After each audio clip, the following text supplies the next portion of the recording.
Hello, tiny creatures of the universe. As you know, ranked at the moment is ridiculous. It's basically like playing a competitive tournament for $50,000 because it's just that hard. There are 13,000 squads left in the end circle, and you know, it's just broken. Ranked at the moment it is just broken. Now, from bronze up to diamond 4, it is fine. Ranked is normal, ranked is okay, ranked is, you could say, easy for the above average player.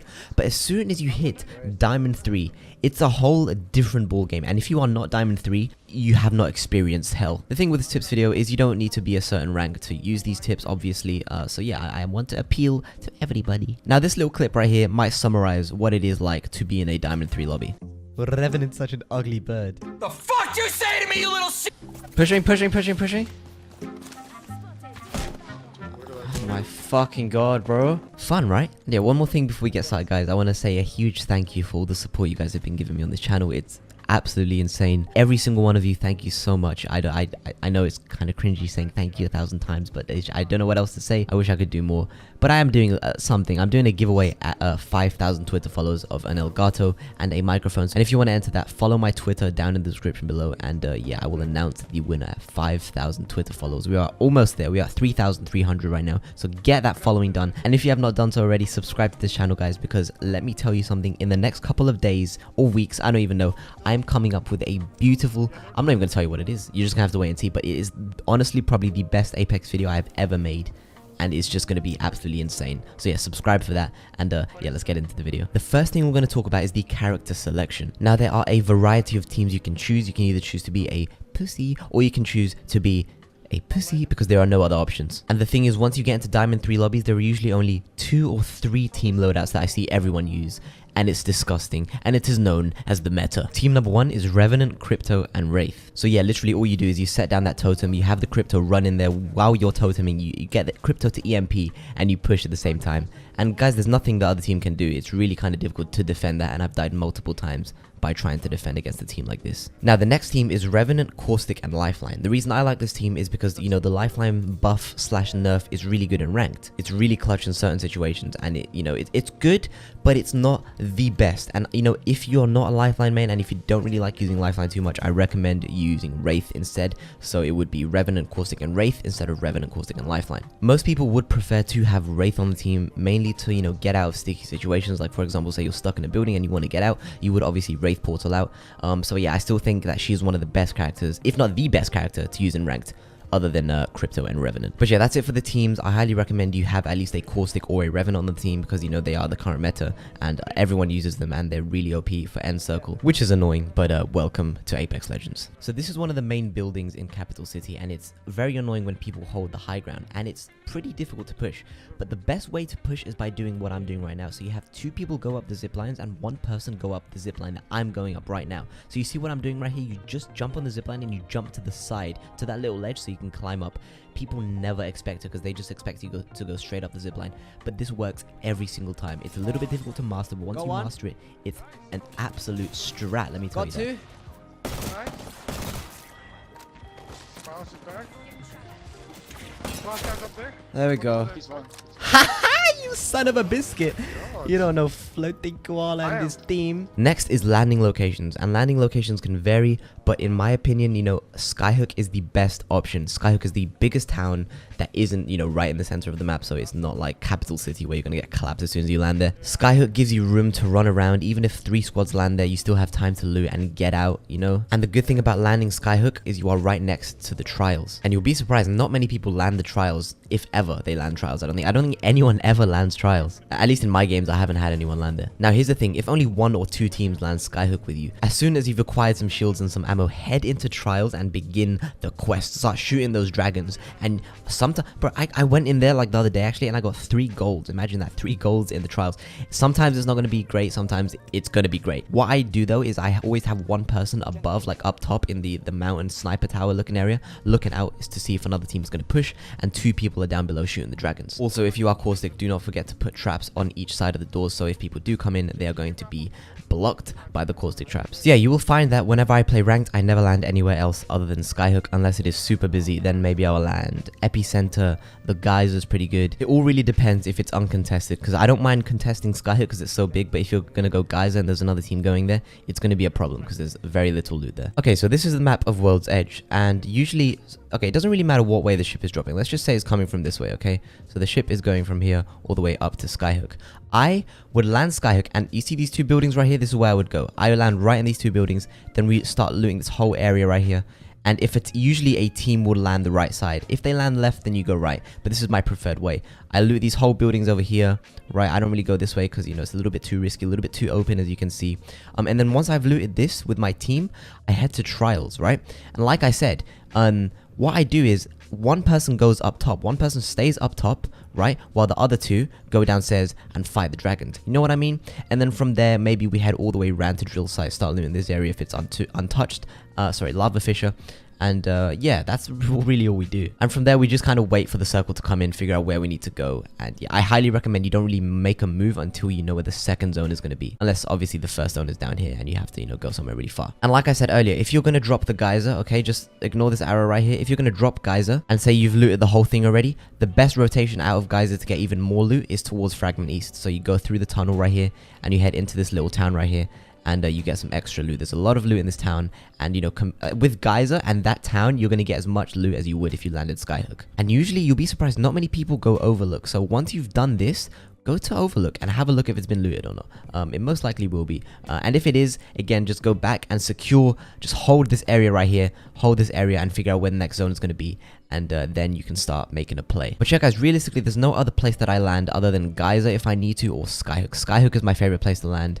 And yeah, so I highly recommend you land in these two places. There's a penis. Now, the next tip I want to give you is with Watson fences. And if, okay, look at this gameplay right here. And you see how I'm climbing up, but not actually like jumping through the Watson fence. The best way you can do it is just jump off the zipline just before you get to the top. And just climb on the wall, and you can stand there and you can shoot the Watson traps. Now, if you're like, you know, an experienced player, you will know about this. But if you are not, there you go. There's a little tip for you guys. This is highly effective when a team is holding the top floor of a building and you really want to get up there and start putting pressure on them. The way you can put pressure on them is by having one person on the zip line just constantly do that while the other two probably push the stairs or something like that. You just do whatever you got to do to kill that team. And speaking of applying pressure, guys, this is something that you really need to start putting into play here. You need to really, so if there's a team camping somewhere, you can't just let them sit there comfortably. You have to always put pressure on them. So if there's a door, break the door, or like if it's one of those slidey like big doors, you just keep opening the doors and scaring the shit out of them, throwing like revenant fireballs in there and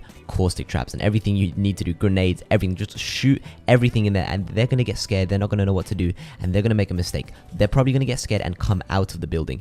I've seen it happen so many times. So if you can, just constantly try to apply pressure on a team, and it will really piss them off, and they'll eventually come out, I promise you. And if not, you just gotta keep applying that pressure, baby, because they're gonna come out. They're gonna come out, I promise. And if you end up downing one of them inside, you've won. You've already won. Because they're not going to be able to get that res with so much going on outside. And if they start going for that res, you full send in there. Anyway, that wasn't really a detailed tip. It's just, you just want to put pressure on people who are camping so you scare them and make them uncomfortable. And speaking of camping, guys, here's something you need to do in Diamond 3 lobbies. As soon as you have enough loot, and as soon as you figure out where that second zone is, guys, you just have to go to the center without getting in a fight, because you will get third-partied, and camp.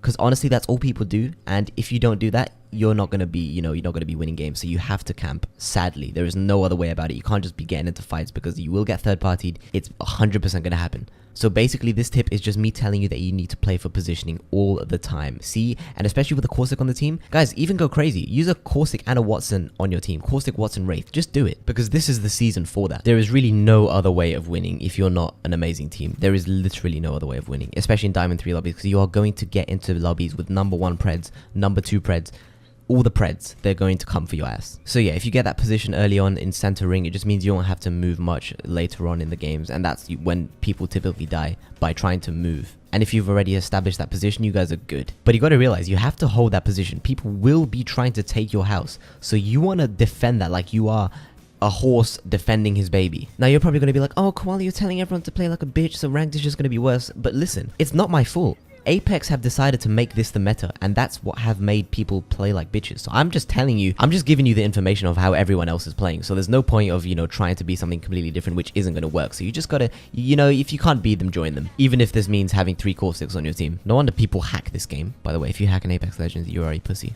I know one of you guys, by the way, and yeah, you're a pussy. Oh yeah, another trick I learned yesterday, because, you know, I don't have the biggest brain. I was playing Wraith, my team had really low syringes and stuff like that, but I had a gold shield, and they were half health, and I didn't realize, and one of them was like, hey, Koala, drop me that gold shield so I can syringe. I'm like, oh, no way. So yeah, if you have a team low and you don't have any syringes, and you have a gold shield, drop them the gold shield so they can med up, especially if you do not have a lifeline on the team. I learned that yesterday, that's a big brain move right there. So instead of them having to use 3 syringes to med up, they just had to use 1. The next thing I want to talk to you guys about is the weapon combinations that I like to use and that I think works best. Personally for me, I am a really aggressive player, so I like to use 2 close range weapons because I'm never really too far away from a fight.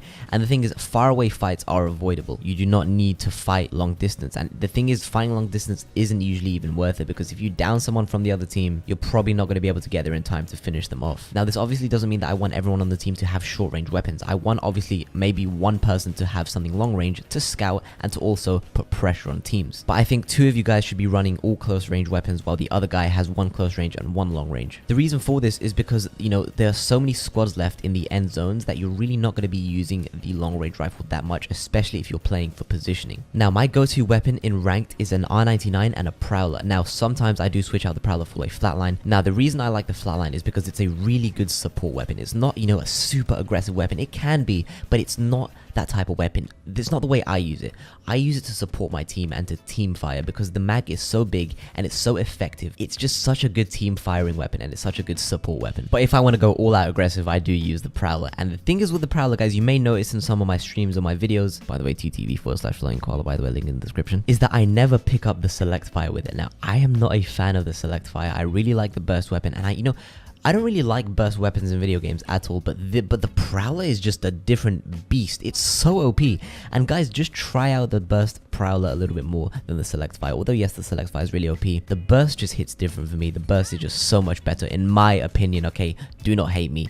I know you're gonna give me statistics. I don't want to hear statistics, okay? And although yes, I do have 2 close range weapons, I put a 2 times on the R99 just to give me a little bit of range to be able to, you know, put pressure on teams that are a medium distance away. Now obviously the R99 and the Prowler are not the only options for close range weapons. If you are going to be camping in a room with caustic, I highly recommend caustic picks up a Mastiff, because that gun with a digi threat and a purple bolt inside a building is deadly. Especially being able to see through the caustic gas with that digi threat is insane. But you guys, just kind of sad the things you have to do to be able to gain points this season, and I really hope that next season, you know, they change a bunch of stuff so it's not just all campy and all pussy.